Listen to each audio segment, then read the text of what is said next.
في فاينل رهيب ينطلق يونس. شوف يونس الجهد كأنه في نهاية 10,000 متر في أولمبياد بكين. مش ممكن يا يونس، مش ممكن. كل لاعب تغلب على نفسه، كل لاعب اعطاه من روحه ونفسه. برافو برافو برافو، والله الاثنين ابطال، والله تستاهل يا يونس، والله تستاهل يا ياسر. مش ممكن هذه الروعة. طبعا اعود لمجمل الدورة، لا تكن ذاكرتكم قصيرة. نعم السعودي اليوم لم يكن مثل المباريات الماضية، ولكن المشاوير طويلة ونحكم على دورة ولا نحكم على ساعة، وارجو ان لا تكون ذاكرتكم قصيرة يا عرب. تمشي كرة ركنية كورنر، لانه نحن عاطفيين. اليوم ممكن السهام ستكون اداء السيء للسعودية وتتغير الامور. لا لا لا، منتخب عملاق كسبناه واكتسبناه، بينما كرة عراقية تلعب للزعامة خطيرة. جول جول للزعامة يا يونس. الصدارة يا محمود. مش ممكن مش ممكن مش ممكن. خطف الخروج من الحارس ياسر السليم، وفييرا هو العريس. 1-0. عراقية التقدم، عراقية الافتتاح، عراقية فتح باب التسجيل. شوف الكرة خطب السليم. اين المراقبة والمتابعة؟ يونس لا يترك، يونس لا يترك. يونس بالراس في قلب المرمى ليتقدم اسد الرافدين في اولى الاهداف. كنت نحكي على الذاكرة القصيرة، سبحان الله، كأنه احساس، كأنه احساس. كنت نحكي على ذاكرتكم القصيرة.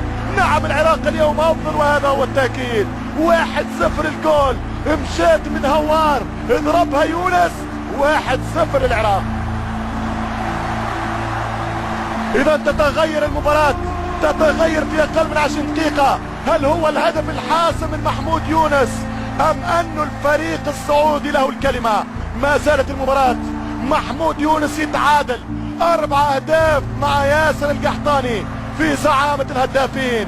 ولولا اليوم النهائي كان من الكاسر العراقي او من القرش القادم الى الانهار من نهري دجلة والفرات.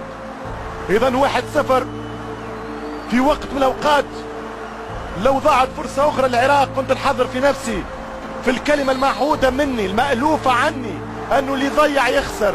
لانه العراق ضيعت فرص كثيرة في الشوط الثاني، وكان المنتخب السعودي رويدا بدأ يخرج من استحيائه الهجومي، وبدأ يهدد مرمى نور صبري بكرتين او 3. ولكن اكد المنتخب العراقي تفوقه في مجمل ردات الماتش، انه الاخطر بكرة الكوبرا، بكرة القرش يونس محمود. ناشد اكرم يلعب، ناشد كرة ثانية خطيرة. حذاري طبعا المنتخب السعودي في 2-0. انتهت الاحلام الاسيوية، ولو انتهت احلام ابعد من اليوم، اكبر من اليوم. جيل كسبناه، جيل اكتسبناه، فريق اكيد قادم بقوة لينافس، ليعود كما تعودنا وعهدنا والفنا واحببنا. زعيم لاسيا، سيد للكرة العربية، وايضا عضو دائم في المشاركات المونديالية. هذا هو المنتخب السعودي الذي ولد في سمات جاكرتا من رحم بطولة اسيوية رباعية التنظيم. لكن الان الجمهور يقول لك اعطيني الحاضر، نحب نكون بطل اسيا. من حقك، من حقك، لكن رد بالك تنسى، رد بالك تكون ذاكرتك قصيرة وترجع وتتبدل 360 درجة وتكتب لي بقلم الانتقاد وتتحدث لي بلسان المستوى السيء او الفريق المتواضع. السعودية اثبتت نجاحها في هذه البطولة اليوم ولحد اللحظة.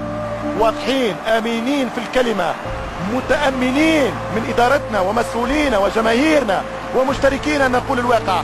اليوم العراق كانت افضل في 74 دقيقة و12 ثانية يا علي رحيمة.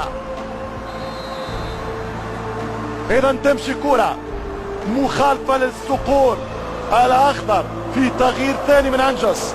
اليوم ادارة فييرا المباراة كانت توب. نعم، عنوان من عناوين اللقاء لحد اللحظة في 3/4 الماتش، فييرا يتغلب على انجوس. يدخل عبدو عطيف بديل لتيسير الجسم، نجم الفريق الشبابي الليث الابيض عبدو عطيف. خالد عزيز للامل، السعودية لاستعادة الحلم بكورة ممكن تمشي الكورة لعبدو عطيف، يلعب الكورة للبحري، الكروس والدفاع يتصدى، تبقى اوت، تمشي تماس للمنتخب السعودي. كورة في الميدان، اول مرة في البطولة واصريت اني نبدا توطئه المباراه تقديم للايقاع بهذا العنوان. اول مره السعوديه دخلت مباراه وهي في ثوب المؤهل.